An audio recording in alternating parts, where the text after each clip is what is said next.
Good, everybody. So today we're going to talk a little bit about these earnings reports that are coming out this week. As you know, earnings are a big deal. Companies have to make money.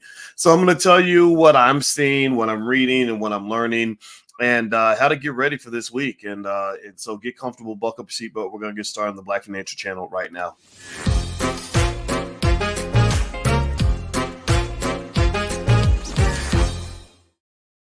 Hey, what's going on, guys? Welcome to the Black Financial Channel. That's theblackfinancialchannel.com. My name is Dr. Boyce Watkins. I'm your friendly neighborhood finance professor. On the Black Financial Channel, we talk about black wealth and black economics every day, sometimes as much as 10 times a day, under one condition. The condition is that we are B1. B1 means black first. Black first means we put ourselves at the top of our priority list. Black first means that we are building wealth for our children. Black first means we are building the future. We must build in order to be successful. If you agree with the philosophy, please put a hashtag B and the number one in the chat, hashtag B1. Also, feel free to shout out the name of your city, whatever city you're from. I like to know what city you're from. What's going on? My name is Corey O. Jones, Davis Family Legacy Building. None of your business. How you doing? Terry Cobb. Good to see you. All right, so let's get started. All right, so this week, you've got a big week happening in the stock market. Earnings reports are coming out this week for a few companies. There are always earnings reports coming out for somebody, but this week, we've got a few interesting things kind of happening, a few dynamic plays that are taking place, and I want to kind of break some of this down for you and let you guys know what's going on. Hit the thumbs up button, thumbs up, thumbs up, thumbs up. Also, follow the Black Financial Channel on Instagram. I see you guys on Instagram. Good to see you. All right, so let me know if you can hear me. Give me a yes if you can hear me, especially on Instagram. I want to make sure my phone's working right. So let me know if you can hear me. Give me a yes if you can hear me clearly, so I know that I'm coming through okay. All right, so here's what's going on. So earnings season, here's what it says in the MSNBC. I'll just read it to you and then kind of give you my interpretation. Earnings season starts to thin out this week with many of the large reports behind us. So a lot of the big companies have already reported their earnings. They say corporate earnings have largely outperformed expectations. So here's the deal. Companies are making money. Companies are making money. Companies are making money. But it may not always be this way because there are a lot of indicators to say that we could be heading to a recession. I talked to you guys yesterday about the fact that there was a very bad report on consumer sentiment recently. Consumer sentiment meaning that consumers are not as confident as they were before, and that's something to be concerned about. But right now, it's looking pretty good. Also, they're starting to lift these mandates. This is what's interesting, right? So I think as the economy slows down and as people start to let the world know that they're sick of these mandates, I think that's going to shift things. Give me a yes or no. How many of y'all are sick of mask mandates and mandates saying you have to have the jab in order to go eat a pizza, or you got to get the jab to go bowling? How many of y'all are sick of the mandates? Give me a yes in the chat if you're sick of the mandates. Give me a no if you want the mandates to continue. It's totally okay. The free speech here.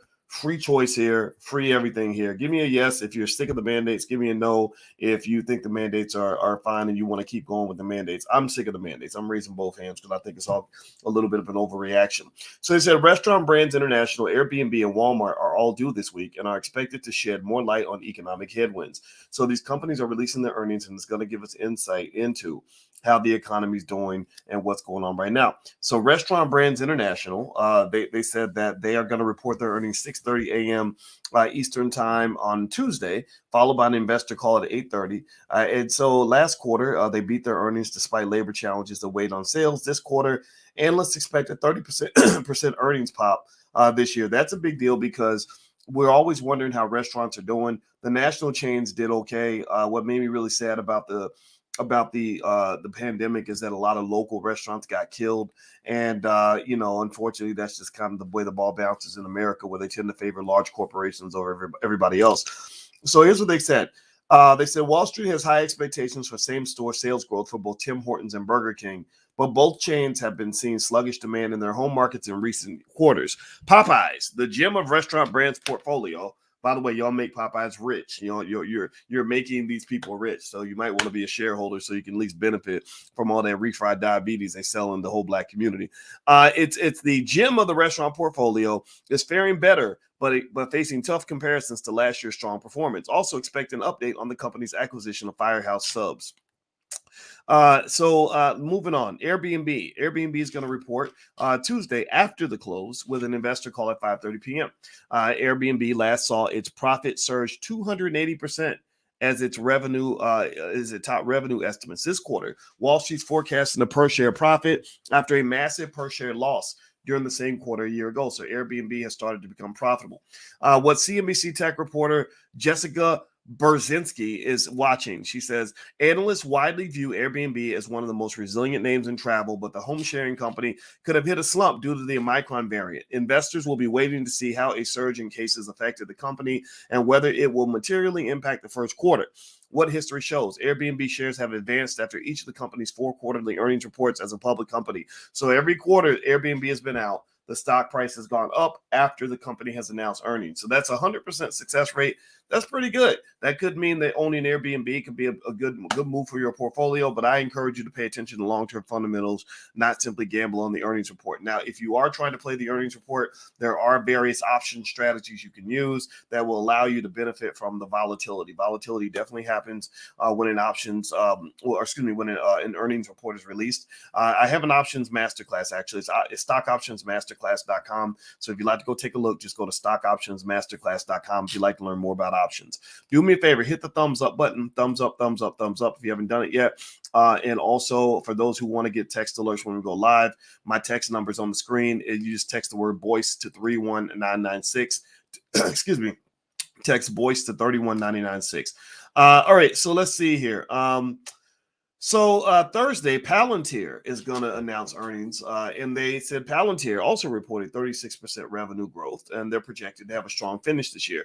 Wall Street is expecting a per share profit of just a few cents. They are watching that They said since its stock peaked in January of last year, Palantir has been a bear for investors, losing 2/3 of its value. Analysts expect to see revenue growth dip below 30% for the first time since its market debut in September 2020. Palantir recently announced an expanded technology deal with Ferrari in a partnership with the satellite imaging company Satellogic.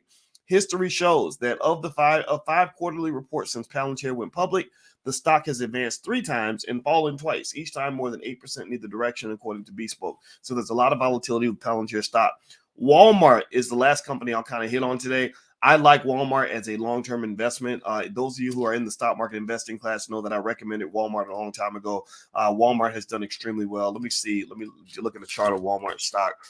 If you've been investing consistently in Walmart, you'd be doing pretty well financially. If you just literally bought a little bit every week for the last 5 years or so.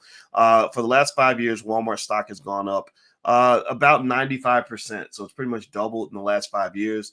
Walmart is just kind of that steady horse of a company that just knows how to make money. Now, if you owned it in the last 1 year or in the last few weeks, you may not have seen that same result. I think in the last year, Walmart stock hasn't actually gone up. It's kind of remained pretty flat. But I just think long term, it's a great place to have money because at least you're not going to lose your money as much, right? When you have tough times like this, when the stock market is acting crazy, solid companies are the place you want to be. You don't want to be in those flimsy companies that are those fly-by-nights that may or may not survive, okay? So anyway, guys, by the way, if you want to follow Financial Juneteenth on Instagram, there it is on the screen. So feel free to follow us on Instagram at Financial Juneteenth. And I put regular updates and financial information and black wealth knowledge up there. I'm all about black wealth, in case you don't know. I mean, don't get me wrong. White people watch the channel too, and I don't hate them. And they're always welcome, but I'm here for you. I'm black first. That's it, period. I can be everything else second and third and fourth and fifth, but I'm black first, period. So anyway, guys, I'm out of here. Have a good day. God bless you. Please hit the thumbs up button on your way out. And I guess I'll see you guys in class as well if you're in the stock market investing class. So feel free to go to boycewatkins.com. If you have a question about a particular stock, like if you want to ask me about, I see Edwin's asking about Target or whatever, just sign up for the class. Leave the information there. Just say, hey, what about Target? And I will go look up Target for you, Edwin, and I will give you a breakdown of what I think about Target during class. That's something you got to pay for, though, because it takes time. So feel free to go to boycewatkins.com, and you can try out the stock market investing class, see if you like it. I know you're going to love it because thousands of people already do. So take care, guys. Have a great day. God bless you. I hope you're doing well, and I will see you soon. Take care. Talk to you soon. Bye-bye.